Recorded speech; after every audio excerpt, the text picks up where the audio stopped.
Bonsoir à tous, on se retrouve pour une vidéo sur les lois continues, loi de probabilité continue, la loi uniforme et la loi exponentielle, afin que les élèves qui n'ont pas pu participer au cours puissent le rattraper plus facilement. On a travaillé la dernière séance sur XCAS pour essayer de modéliser une situation continue, et vous aviez à vérifier que effectivement on avait eu les répartitions des valeurs testées sur un échantillon de 1000 suivaient un petit peu une fonction comme ça là, qui était égale à x entre 0 et 1 et 2 moins x entre 1 et 2. Donc on en avait abouti à la conclusion que la probabilité pour que la somme S soit plus petite que 0,5, bah, finalement il suffisait de calculer l'aire sous la courbe, puisque l'air sous la courbe, puisque normalement on avait des petits rectangles comme ça avec les échantillons, et en imaginant un échantillon de grande taille avec des petits rectangles d'épaisseur infiniment petite, on peut s'imaginer que ça correspond à l'air sous la courbe. Donc du coup l'intégrale de 0 à 0,5 de f de t dt avec f, la fonction qui est donnée ici. Voilà, alors on va en venir aux définitions maintenant. Et donc la définition, il s'agit pour ça de définir une fonction particulière, f, vous voyez ici celle qui était en bleu, qui vérifie certains critères. Alors regardons ensemble. On appelle densité de probabilité sur un intervalle i donné, toute fonction f définie sur i et vérifiant les propriétés que f soit continue, que f soit positive sur cet intervalle, et que l'intégrale sur i de f soit égale à 1, on la note, intégrale sur i de f de x dx qui est égale à 1.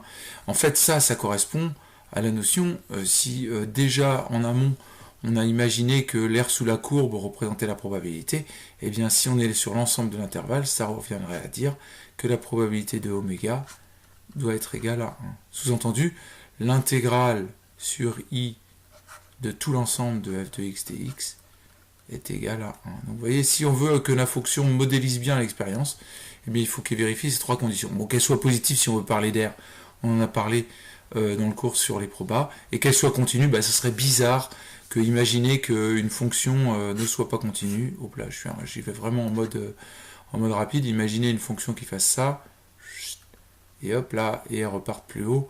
Ça ferait quand même bizarre que la probabilité de 0 à 1 ça donne une certaine aire, et puis que d'un coup, ça augmente brutalement dès qu'on dépasse 1. Donc vous voyez, ça ne correspond pas à une modélisation de loi continue. Donc on va oublier, on a besoin d'une fonction qu'on appelle densité de probabilité, qui elle soit bien continue, positive, et dont l'intégrale sur le domaine d'étude, sur l'intervalle i, soit égale à 1. Alors on prend un petit exemple tout de suite. Petit exemple tout de suite, non, il peut y arriver à descendre, je vais prendre, voilà. Donc là, pour les personnes absentes, je vous laisse faire pause. Par exemple, vous faites pause là, vous écoutez les commentaires, et vous recopiez ou vous refaites en cachant, c'est à vous de vous organiser. La fonction, montrer que la fonction cosinus est une densité de probabilité sur l'intervalle 0 pi sur 2. Vous voyez que l'intervalle est très important. Alors d'abord, la fonction cosinus, on la connaît, elle est dérivable, donc continue. Elle est positive sur 0 pi sur 2. Ceux qui veulent s'en convaincre, bien vous dessinez, hop, le cercle. Et entre 0 et pi sur 2, vous voyez le cos va de 0 à 1, enfin plutôt de 1 à 0, donc elle est bien positive. Deuxièmement, il nous faut, troisièmement finalement, il nous faut calculer l'intégrale de 0 à pi sur 2 de cos de x dx. La primitive de cos de x est sinus de x, en effet quand on dérive sinus de x, ça donne cos de x. Donc le sinus entre 0 et pi sur 2, sinus de pi sur 2 moins sinus 0, qui nous donne 1. La fonction cosinus est donc une densité entre 0 et pi sur 2. Vous voyez, on le visualise là. Et bien, si je dessine ma fonction cosinus sur cet intervalle-là de 0 à pi sur 2, eh bien, l'aire là doit donner 1. De telle sorte que, vous voyez, si je m'arrête ici, bon bah, si je calcule, imaginons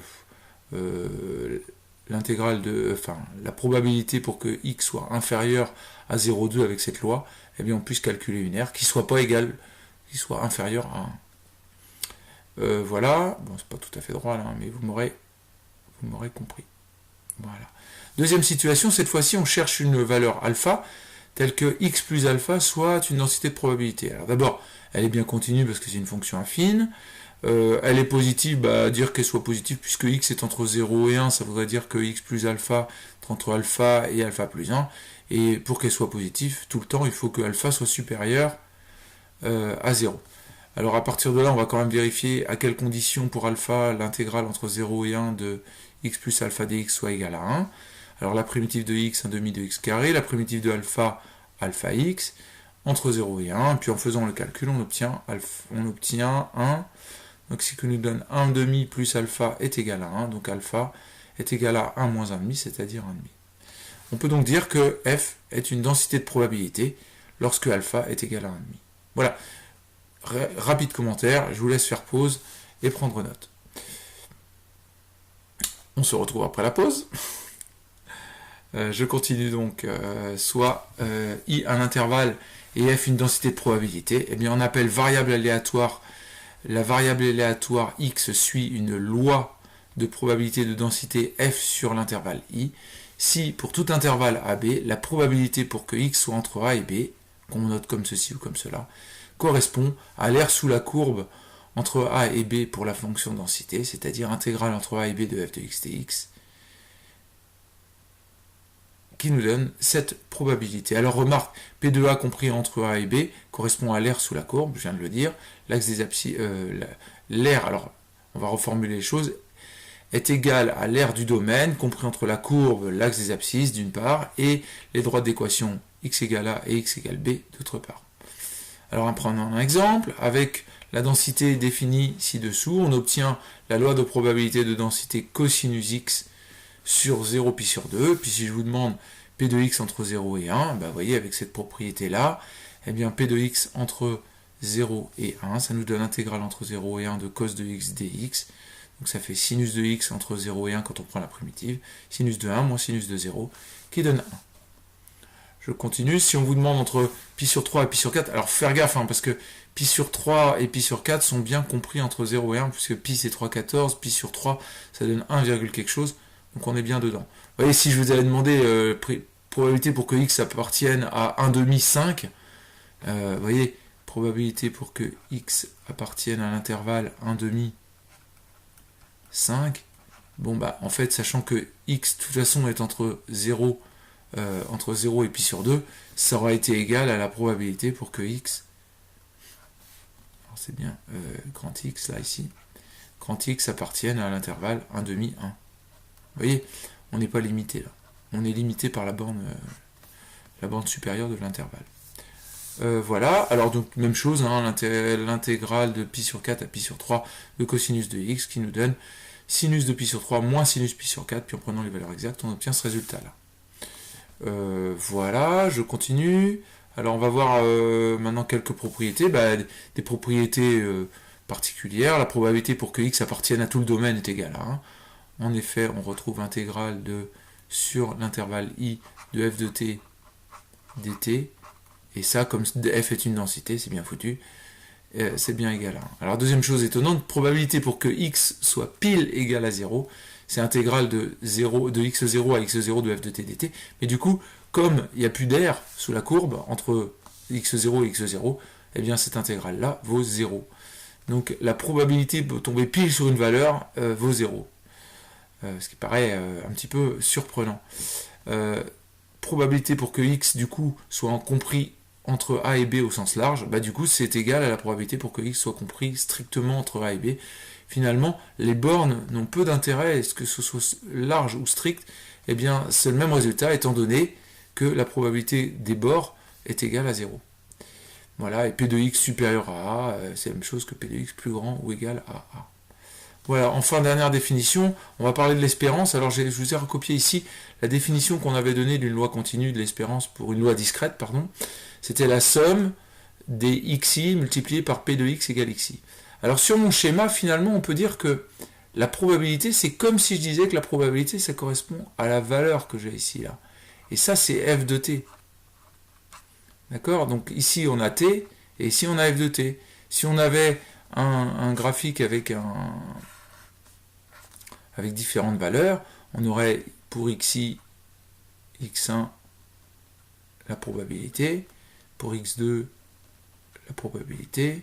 Vous voyez, pour des valeurs discrètes, je suis un peu de travers, mais ça doit être ma tablette qui est penchée, on aurait bien x1 fois p de x égale x1, plus, etc., etc. Et bien là, et bien finalement, c'est comme si on faisait la somme, donc on va faire, pour une loi continue, et bien l'intégrale de t qui correspond au xi pour les lois discrètes, fois f de t qui correspondrait au p de x égale xi. Mais vous voyez, on sait bien pourtant que p de x égale xi, en proba discrète, ça vaut 0, puisque ça correspondrait à un rectangle d'épaisseur nulle.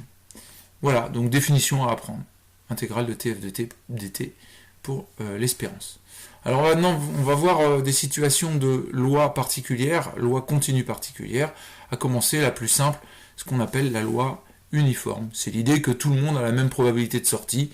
Donc on considère f une fonction constante sur un intervalle i égale à b. Calculons la valeur gamma, notez gamma, pour que f soit une densité. Alors c'était marqué gamma, on va noter c. Alors f de x égale c, imaginons une constante, eh bien on fait l'intégrale de c dt, ça nous fait cx entre a et b, et donc ça doit être égal à 1, ce qui équivaut, si on veut que f soit une densité, il faut que ça donne 1, donc ça fait cb moins ca qui doit être égal à 1, et si on factorise, on obtient c égale 1 sur b moins a. Donc sur un intervalle ab, i égale à b, la densité pour une loi uniforme, c'est 1 sur b moins a. On appelle loi uniforme sur l'intervalle i égale ab de R, la loi de probabilité continue sur i, dont la densité f est une fonction constante définie par f de x égale à 1 sur b moins a. 1 sur b moins a, finalement, c'est l'amplitude de l'intervalle. Voilà, x est une variable aléatoire suivant une loi uniforme sur l'intervalle ab d'espérance e de x. Alors, eh bien, P de x appartient à alpha bêta, c'est l'intégrale entre alpha et bêta de 1 sur b moins a. Alors, si on la calcule, intégrale entre... attendez, je vais changer de couleur, c'est pas si important que ça. Hop, voilà, intégrale entre alpha... je vais pouvoir sortir la constante, donc linéarité de l'intégrale 1 sur b moins a, intégrale entre alpha et bêta de 1 dt, et donc ça nous fait 1 sur b moins a t entre alpha et bêta, ce qui nous donne 1 sur b moins a, donc là, b moins a, bêta moins alpha. En fait, on retrouve cette formule ici.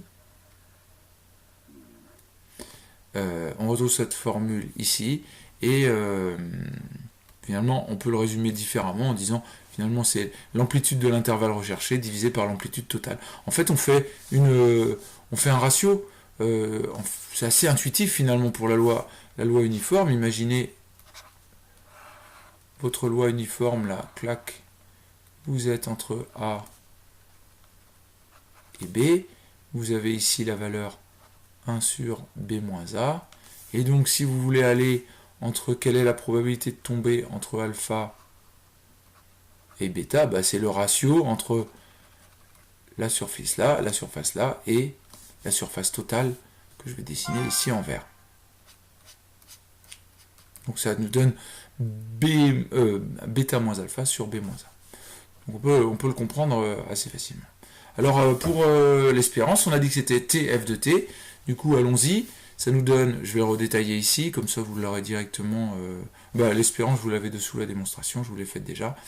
Donc voilà, la remarque ainsi, si x suit une loi uniforme sur un intervalle, alors la probabilité d'un sous-intervalle de j est donnée par la formule longueur de j sur longueur de i ou amplitude. Alors l'espérance dans ce cas-là est, on peut s'imaginer, on peut espérer tomber où en moyenne, au milieu entre A et B. Globalement, si tout le monde a la même chance de sortir uniformément entre A et B, du coup, on peut espérer tomber au milieu. Alors allons-y pour la démonstration. Ça nous fait intégrale de A à B de x fois 1 sur A dx. Je sors le 1 sur B moins A, pardon. Donc ça fait x, donc ça fait 1 sur B moins A, x2 sur 2, entre A et B.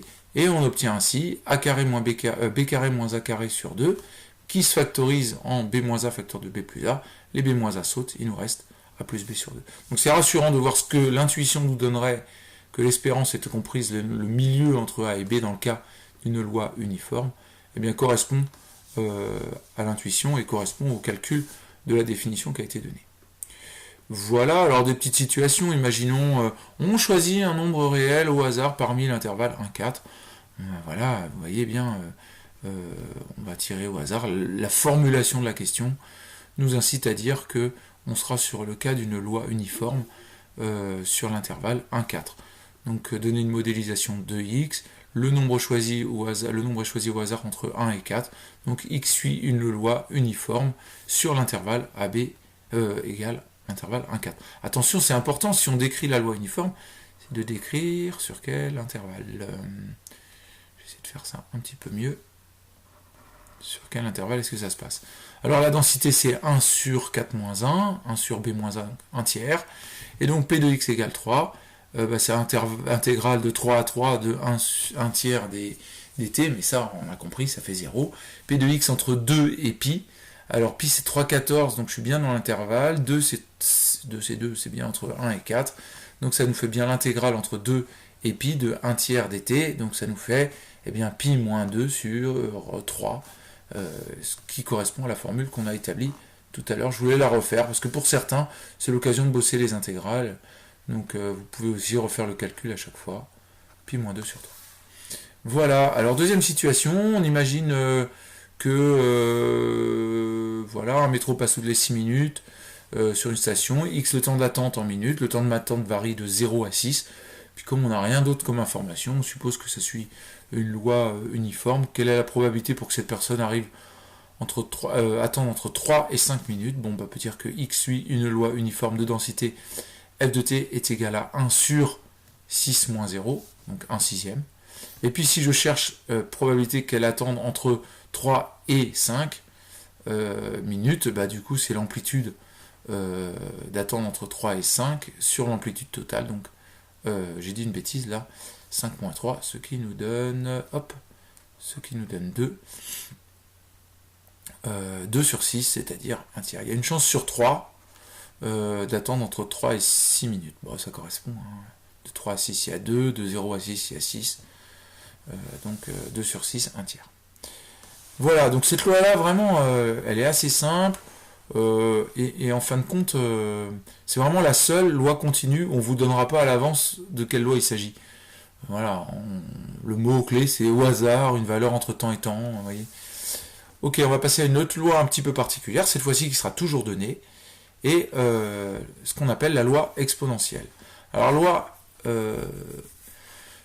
la loi exponentielle de paramètre lambda est une loi de probabilité sur l'intervalle 0 plus l'infini, définie par la fonction densité f telle que f de t égale lambda e de moins lambda t. Alors pourquoi ces coefficients-là? Justement, on va voir que ça correspond à ce qu'on attend, que cette fonction-là est bien une densité, etc., etc. Je vous propose de passer à la page suivante, vous avez tous les résultats de résumé ici, et on y va avec le premier résultat. On va vérifier qu'il s'agit bien d'une densité. Je vous laisse le prendre sur une feuille, mais le meilleur moyen, honnêtement, c'est d'essayer de vous interroger, de faire le travail. Avant même de lire ce que je vais vous dire. Faites donc la pause. Démontrons que f est une densité, f est bien continue, oui, c'est fonction exponentielle, elle est bien positive, lambda est positif, exponentielle positif. Et puis pour calculer l'intégrale, cette fois-ci, vous voyez, puisque l'intervalle c'est 0 à plus l'infini, on n'a jamais fait ça encore, intégrale de 0 à plus l'infini. Donc ce qu'on va faire, c'est l'intégrale de 0 à a, et puis après on va faire tendre a vers plus l'infini. Donc intégrale de 0 à de lambda e de moins lambda t. Alors on peut vérifier que si je prends moins e de moins lambda t, ça colle bien puisqu'on va récupérer un lambda en dérivant, plutôt un moins lambda, pour ça qu'on a mis le moins. Donc la primitive de lambda e de moins lambda t, c'est moins e de moins lambda t. Ça vaut le coup de le savoir ça. Donc du coup, ça nous fait moins e de moins lambda t entre 0 et a, puis en remplaçant, puisque ici ça fait e de moins e de moins lambda a moins e de moins lambda 0, ça e de moins 0, ça donne 1, donc ça fait 1 moins e de moins lambda a. Résultat qu'on aura besoin tout à l'heure. Alors si maintenant je veux tendre vers l'infini, il faut que a tende vers l'infini, donc c'est la limite lorsque a tend vers plus l'infini, de 1 moins e de moins lambda a, mais comme lambda est positif, eh bien ce truc-là tend vers 0. Donc moins lambda, lui, tend vers moins l'infini, et donc e de moins lambda tend vers 0. Bilan des courses, on obtient 1. Ok, donc f est bien une densité de probabilité tout à fait particulière. Tiens, je vais pouvoir vous la montrer.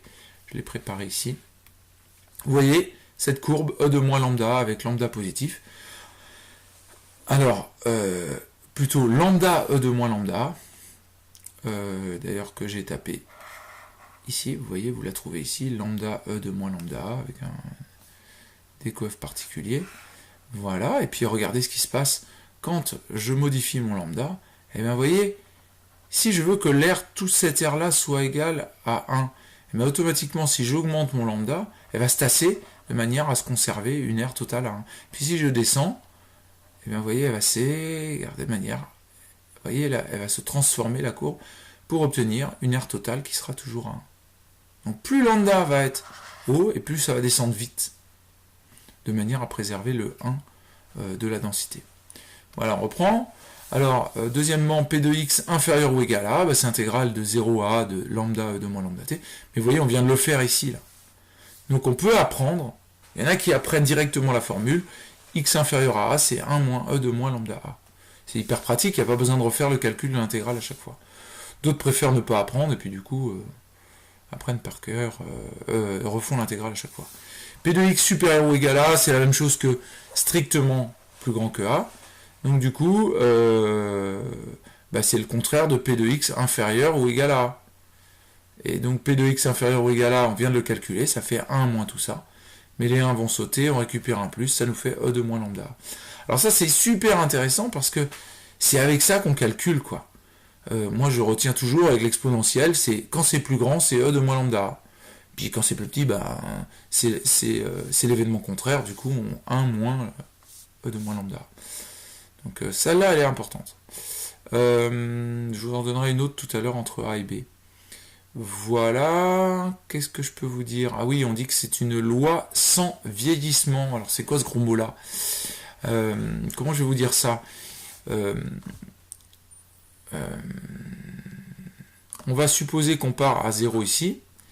La probabilité de vivre t plus h, sachant qu'on avait déjà vécu t, correspond à la probabilité de vivre au moins h.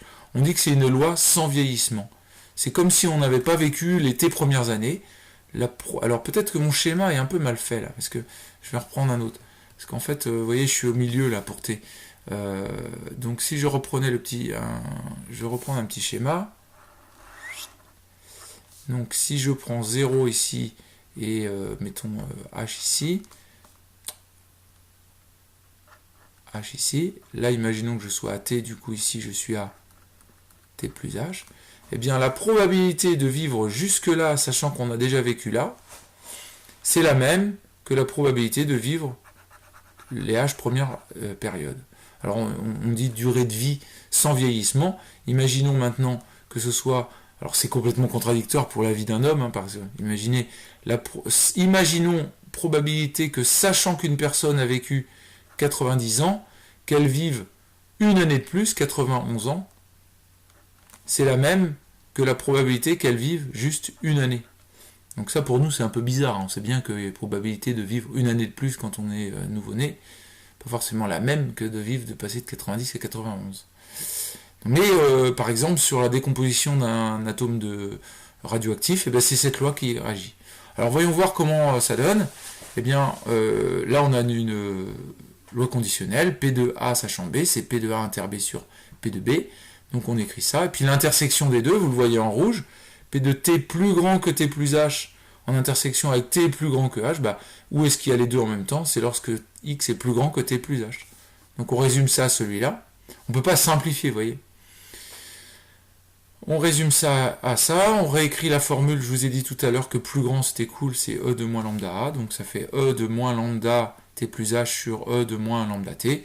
Je remonte le exponentiel ici, ça fait E de moins lambda T plus H plus lambda T, et puis ça simplifie, il reste E de moins lambda H. Les lambda T sautent, donc ce qui correspond à P de X plus grand que H. Vous voyez, on retrouve ce que je vous ai raconté ici. Donc voilà, loi sans vieillissement, il y a plein d'exos là-dessus. Je continue, je vous laisse faire la petite démo. Je continue. Alors la question difficile qu'on pourrait retrouver en restitution de connaissances. On veut s'occuper maintenant de l'espérance. Je vous rappelle, l'espérance c'est intégrale sur i de lambda e de moins lambda t fois t. On avait dit que c'était tf de t dt. Donc là, je vais prendre la fonction là, puis le but du jeu c'est de trouver la primitive. Alors on a fait un exo l'autre jour, c'est qu'on avait vu que quand il y avait e de kt, eh bien, s'il y avait un polynôme devant, c'était un polynôme de même degré dans la primitive. Donc là, vous n'avez pas à l'inventer, je vous dis, voilà, on va trouver a et b pour que ce soit ça, vérifions-le, je dérive, u'v plus uv', je vous laisse le faire, cacher, même chose. Donc là, attention, je vais tout rassembler, je factorise par e de moins lambda t, il me reste ça. Alors vous voyez, je vous ai entouré en rouge, c'est que ici, le lambda ici, qui est ici, il doit correspondre, là je vous ai recopié la fonction g de x, g de t ici, donc le moins a lambda ici correspond au lambda qui est ici. Tout le monde voit bien celle-là, là, cette expression-là, c'était le petit f qu'on recherche. Hein. Donc elle est bien... c'est bien celui-là. Donc vous voyez, ici j'ai trouvé ma primitive, je l'ai dérivée, et puis je vais faire une méthode d'identification. Donc le moins lambda a est égal à lambda. Et le a moins lambda b est égal à 0. Voilà. Alors en résolvant ce système, eh bien, on obtient a égale moins 1, b égale à 1 sur lambda. Mais on décourse ma primitive, c'est moins t moins 1 sur lambda, e de moins lambda t. On va pas l'apprendre celle-là. Voilà. Alors maintenant, bah, du coup, je peux faire... mon intégrale de 0 à l'infini, mais je ne peux pas faire de 0 à l'infini, donc je vais faire de 0 à a. Donc je prends ma primitive entre 0 à a, je remplace, et puis si je remplace ça, e de 0, ça donne 1, donc ça fait 0 là, ça fait moins par moins, plus 1 sur lambda ici, et puis ce résultat là ici. Donc il ne reste plus que les limites. Je vais vous la faire si en détail quand même, parce que c'est important, ça permet de confirmer ce qui manque encore à certains. Le moins lambda a, là, ça correspond à une limite en moins l'infini en fait, hein, puisque a tend vers plus l'infini, lambda est positif, ça tend vers moins l'infini. Donc j'aimerais bien récupérer un u e de u. Donc si je veux un u e de u, il faut la même chose là et là. Donc je m'arrange pour mettre un lambda ici. Donc si je mets un lambda, il me faut un 1 sur lambda. Donc 1 sur lambda moins a lambda e de moins lambda a. Ça correspond à mon u. Ça c'est mon u. Mais mon u tend vers moins l'infini, on obtient limite lorsque u tend vers moins l'infini de 1 sur lambda u e de u égale donc 0 d'après le cours. C'est la même chose, sauf que c'est du cours aussi, c'est la définition, les premières limites sur l'exponentielle vaut 0. Donc finalement, lorsque a tend vers plus l'infini, eh bien j'ai ça qui tend vers 0, ça qui tend vers 0, il ne reste plus que 1 sur lambda. Alors beaucoup de travail, mais du coup finalement si je vous dis une loi exponentielle de paramètre lambda égale 2, bah l'espérance c'est 1,5. Et donc, hop là, j'ai bugué là avec mon crayon. Voilà. Et si je reprends mon tableau là, eh bien, vous voyez, si mon espérance c'est, si mon lambda c'est égal à 1, eh bien en effet, je peux espérer tomber à 1,5 là.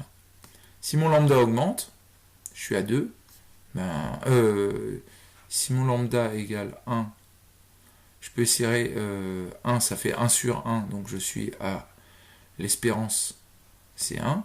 Si lambda égale 2, eh bien l'espérance sera 1,5. Si lambda égale 3, l'espérance, 1 tiers. Vous voyez? Donc c'est facile à calculer, quoi. Tout va bien, en fait. On peut dire que la loi exponentielle, on fait plein de calculs au départ pour démontrer, mais après, je veux dire, faut apprendre. L'espérance, c'est 1 sur lambda, et puis les quelques formules que je vous ai données et résumées ici, eh bien en fait, il y a juste à les apprendre. Elles sont là. Voilà. Voilà. Qu'est-ce que je peux vous dire encore là-dessus? Tout est résumé ici. On dit que les lois exponentielles modélisent des phénomènes dont la durée de vie n'est pas affectée par l'âge. L'atome de radioactif, par exemple. On appelle aussi des lois. On les appelle aussi des lois de durée de vie sans vieillissement ou lois sans mémoire. Voilà, qu'est-ce que je peux vous dire encore? Un petit exemple. Bon, vous voyez, oh tiens, x suit une loi exponentielle de paramètre 1,5, calculer p de x entre 0 et 1. X entre 0 et 1, c'est p de x inférieur ou égal à 1. Et ça, si vous avez pris la formule, c'est 1 moins e de moins lambda fois 1, c'est-à-dire 1 moins e de moins 1,5. Terminé. Pas de calcul, pas d'intégrale. Ceux qui veulent, vous pouvez le faire. Hein.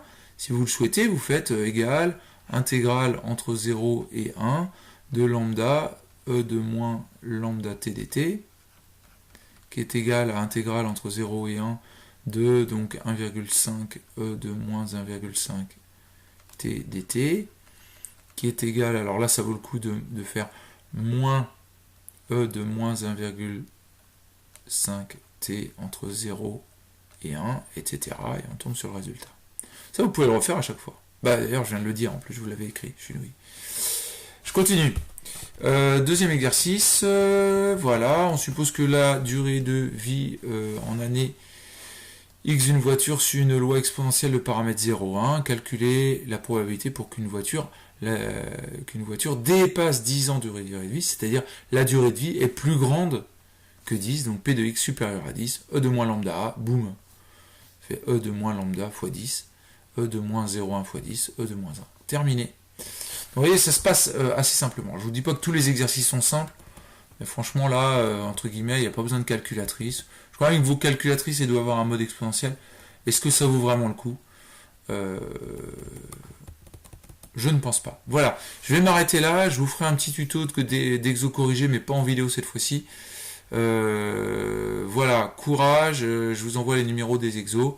Et n'hésitez pas, on se voit la semaine prochaine pour échanger sur d'éventuelles questions. Bon courage. Au revoir à tous.